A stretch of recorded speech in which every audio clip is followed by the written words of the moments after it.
મિત્રો લોકભારતી જેમણે ખેડૂતોને લોક 1 અને 496ની જે બે વેરાયટી ભેટ આપી છે એ વિશે વધુ માહિતી માટે ઘઉં સંશોધનમાં રોકાયેલા અધિકારી શ્રી અશ્વિની સાહેબ અને બેનશ્રી અને આ સૌ સાથી ખેડૂત મિત્રો। ये हमारा गेहूं संशोधन केंद्र है। ये गेहूं संशोधन केंद्र 1967 में शुरू किया गया था डॉक्टर जेवियर भाई पटेल के द्वारा। डॉक्टर जेवियर भाई पटेल एक कृषि के साइंटिस्ट थे। वो काफ़ी पढ़े हुए थे उस टाइम पे, पीएचडी करके आए थे यहाँ पे। और रिटायरमेंट के बाद में यहाँ पे काम शुरू किया उन्होंने। और उन्होंने जब अपना रिसर्च काम शुरू किया 1967 में, और 1980 में जो हमारी लोक 1 प्रजाति है वो गवर्नमेंट के द्वारा रिलीज़ की गई, नोटिफाइड, यानी कि 12 साल करीबन 12 साल के लगभग जाके वो रिलीज हुई 1980 के 80 में। और अभी तक भी ये वैरायटी हमारी सबसे ज़्यादा उगाने वाली वैरायटी है, मेनली सेंट्रल जोन में। सेंट्रल जोन यानी कि गुजरात, राजस्थान, मध्य प्रदेश और महाराष्ट्र, उन एरियो में सबसे ज़्यादा उगाई जाती है ये। और उगाई क्यों जाती है, इसके 3 मुख्य कारण हैं। जो कोई लोक 1 लगाता है, कुछ पता है क्या मुख्य कारण है इसके? लोक 1 लगावे से कोई दाणा खरे ओछा ने उतारो सारो जो इसका ये हाँ, ये जो मेन है ना इसका, जो आपने बड़ा दाना खरता नहीं है इसका, ये सबसे इसका मुख्य कारण है। तो ये फार्मर के खेतों के पास टाइम नहीं रहे काटने के लिए, लेट हो गया तो क्या हो, फिर वो दाना खरना शुरू हो जाए। तो इसमें क्या है कि आप 1 महीने तक भी खेत में रखोगे तो एक भी दाना नहीं खड़ेगा इसमें। प्लस दाना इसका बोल्ड है इसका। दूसरा, इसमें क्या है कि अपने पानी या खातर कुछ कम हुआ, कि भाई पानी आपके पास कम हुआ तो अपने 1-2 पानी कम दिया तो उसका उत्पादन कम नहीं होता है। और वैरायटियों में 25 से 20% कम हो जाएगा, इसमें कम होगा मुश्किल से 2 से 5%। प्लस खातर में भी यही बात है कि खातर भी कम दे जाए, क्योंकि कम मार्केट में खातर कम हो गया, जैसे यूरिया का नहीं मिल रहा मार्केट में या NPK नहीं मिल रहा तो वो कम देना पड़ेगा। तो उसकी वजह से क्या होता है, उत्पादन कम हो जाता है और वैरायटियों का। पर इसमें क्या है कि इसमें वो कम नहीं होता है। और यहाँ पे हमारे यहाँ पे जो ट्रायल लगते हैं गवर्नमेंट के, तो गेहूं का जो मुख्य केंद्र है वो करनाल में है। पूरे भारत का जो मुख्य केंद्र है वो करनाल में है। तो उसका हमारा ये सेंटर है, टेस्टिंग सेंटर है। तो उनके द्वारा जो ट्रायल पूरे भारत में लगाते हैं, नई नई प्रजातियों के लिए जो लगाते हैं, तो यहाँ पे टेस्टिंग के लिए भेजते हैं।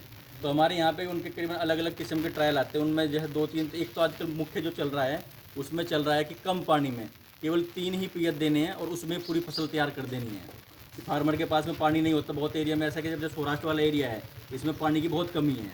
तो एक फार्मर के पास में कि नॉर्मली क्या 15 से 20 फार्मर पानी देते हो आप लोग, जो देते हैं यहाँ पे, तो क्या फार्मर के पास इतना पानी तो नहीं है। तो 1-2 पानी होए तो उसकी फसल पक के तैयार हो जाएगी। तो उसके लिए कुछ तो खाने के लिए तो दाना हो जाएगा ना उसका। तो उसको चल रहा है गवर्नमेंट का रिसर्च। हमारे यहाँ पे जो आपकी है कि स्टेट गवर्नमेंट से आते हैं, स्टेट गवर्नमेंट में बीजापुर जो सेंटर है गेहूँ का, वहाँ से आते हैं। तो वह दूसरा हमारे यहाँ पर हम सोयाबीन के ऊपर भी काम कर रहे हैं, पिछले 5 साल से शुरू किया। तो सोयाबीन का मुख्य केंद्र इंदौर में है। सोयाबीन इस टाइम हमने फील्ड में लगाई हुई भी है, यहाँ पर ट्रायल लगा हुआ है हमारा। उसमें अलग अलग जात है, करीबन यहाँ पे मान के चलिए अब 200 के लगभग जात लगी हुई है सोयाबीन की अलग अलग 200 के लगभग जात लगी हुई है। गेहूँ की हमारे पास में करीबन 200 की किस्म की जात हमारे पास में है। 200 किस्म की गेहूँ के अलग अलग। ये कि देखने में आप फील्ड में लगाएंगे तो देखने में तो आपको एक जैसे लगेगी, और मुश्किल से थोड़ा बहुत अंतर कर सकते हो कि डुंडी छोटी बड़ी के उसमें। बाकी उसमें के बदला में अलग अलग हो, मुँह छोटी बड़ी हुए, दाना कहाँ लग रहा है तो उसमें छोटा बड़ा कितना अंतर, बहुत अलग अलग तरह से है, जिससे बता सकते हैं। तो एक नॉर्मल क्या फार्मर को तो देखेंगे तो फार्मर को तो एक जैसी दिखेगी, वो छोटी बड़ी बोल सकता है, या डुंडी छोटी बड़ी है उस पर वो कर सकता है, हाँ भाई ये अलग दिख रही है, अलग दिख रही है या दाने में। बाकी उसमें बदला बहुत अलग अलग चीज़ होती है। तो उस तरह सोयाबीन में है, सोयाबीन में 200 किस्म की जाते हैं। आप देखेंगे अभी तो आपको एक जैसी लगेंगी, जब थोड़ी बड़ी होंगी तो तब आप उसमें उसकी पत्ती के हिसाब से अलग कर सकते हो। पत्ती किसी गोल है, किसी की लंबी है। उसके बाद फिर आप फूल के हिसाब से कर सकते हो अंतर उसमें। उसके बाद फिर आप उसमें देखोगे जो उसमें पोड़ बनता है, जहाँ दाना बनता है, उसकी फली के हिसाब से अंतर कर सकते हो। उसके अलावा बहुत सारी चीज़ें हैं, उसमें तो नहीं कर सकता फार्मर अंतर, बाकी वो अलग अलग किस्म की है। तो वो करते हैं यहाँ पर काम रिसर्च का मेनली। और बाकी हमारा अपना रिसर्च का प्रोग्राम है, जो नई प्रजाति कैसे बनती है वो वाला काम भी हम यहाँ से करते हैं। अपना क्रॉसिंग प्रोग्राम बोलते हैं उसे, हाइब्रिडाइजेशन के लिए। तो वो वाला काम करते हैं हम यहाँ पे, जो हमारा मुख्य काम है यहाँ। सब यहाँ से जो लोगों ने आपकी यहाँ शोधी, इसके अलावा आपने 200 जात बताई, तो अभी ज़्यादा उत्पादन देने वाली, कम पानी में गिरने वाला दाना, इसमें ये सभी खासियत वाली कौन सी जात है? सभी खासियत जैसे नई नई यार, जैसे ये कि हमारी जो लोक 1 है ये सेंट्रल जोन में अच्छी परफॉर्म करती है। तो अलग अलग जोन के हिसाब से अलग अलग जात आ रही हैं इस टाइम गवर्नमेंट की। कि जैसे अभी आप नॉर्थ इंडिया में चले जाइए, जैसे पंजाब हरियाणा इस साइड में चले जाइए, तो वहाँ पे अलग अलग किस्म, जैसे एक नई जात है उनकी DBW 187, वो करीबन जो बोलते हैं वो 70 kg, वो 70 क्विंटल पर हेक्टेयर देती है वो। सबसे ज़्यादा उत्पादन वो दे रही है। और जैसे अभी पिछले साल अभी बीजापुर से रिलीज हुई है GW513, आपने नाम सुना होगा, अभी उसका सीड नहीं मिल रहा है, पिछले साल ही रिलीज हुई, तो अभी इस साल सीड उसका आएगा, मार्केट में आ जाएगा, तो 513 है, तो वो अच्छी वैरायटी है। पर ये है कि जो लोकवन में खासियत है कि जैसे इसमें दाना नहीं खरता, ये वाली खासियत अभी तक किसी वैरायटी में नहीं आई है। इसी वजह से जो फार्मर है वो नहीं छोड़ रहा है, नहीं तो 40 साल से पुरानी वैरायटी हो गई है ये, पर अभी भी फार्मर मांग करता है इसका। तो जब आपने बताया विजापुर वाली जात हाँ, GW513, हाँ, इसकी क्या खासियत है? उसकी खासियत ये है कि उत्पादन उसका थोड़ा हारा है ज़्यादा इसके मुकाबले, लोकवन के मुकाबले, क्योंकि वो नई वैरायटी है।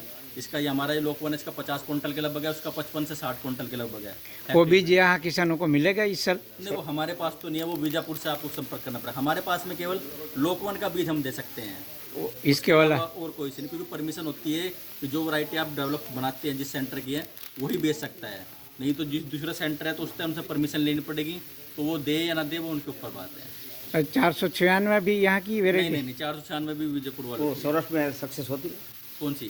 513। 513, हाँ, वो गुजरात के लिए ही है, वो गुजरात के लिए ही वैरायटी सौराष्ट्र है। में कम पानी में भी नहीं, कम पानी में तो उत्पादन कम होगा उसका। मेन तो वो है कि जहाँ पानी वाला एरिया अच्छा है वहाँ पे ज़्यादा उत्पादन देगी। प्रोडक्शन उसका बढ़िया होगा। हाँ, प्रोडक्शन, पानी होगा तो प्रोडक्शन तो कोई भी वैरायटी होगा प्रोडक्शन अच्छा देगी। कम पानी में कम पानी में थोड़ा प्रोडक्शन कम हो जाएगा। कम पानी वाले अच्छी जात के कम पानी वाली में अभी जो मैं बताऊँ 3 पियत वाली है, उसका अभी ट्रायल चल रहे हैं गवर्नमेंट के, अभी वो वैरायटी रिलीज नहीं हुई है। तो कितने साल में मिलेगी किसानों को? वो 2-3 साल में आ जाना चाहिए, क्योंकि टेस्टिंग चलती है पूरे भारत में, तो उसके हिसाब से गवर्नमेंट करती है, तो कम से कम 12 साल लगते हैं एक वैरायटी को आने में। નમસ્કાર ખેડૂત મિત્રો, આ કોઈપણ ઘઉંનું સંશોધન કરવું હોય એ શરૂ થાય ત્યાર પછી 12 વર્ષ સુધી એમાં જુદા જુદા સંશોધન થાય, ટ્રાયલ થાય, જુદા જુદા વિસ્તારમાં ભારત, કારણ કે વિવિધતા ભરેલો દેશ છે એટલે બધે જ એના ટ્રાયલ લેવાય છે અને કયા એરિયામાં, કઈ જમીનમાં, કયા વાતાવરણમાં, કયા વિસ્તારમાં એ અનુકૂળ આવે છે ને ત્યાર પછી એ ખેડૂતોના હાથમાં એ વેરાયટી ઉત્પાદન લેવા માટે આવ્યો છે. સરસ મજાની માહિતી મળવા બદલ ખૂબ ખૂબ સાહેબ, અધિકારી સાહેબ, બેનશ્રીનો આભાર.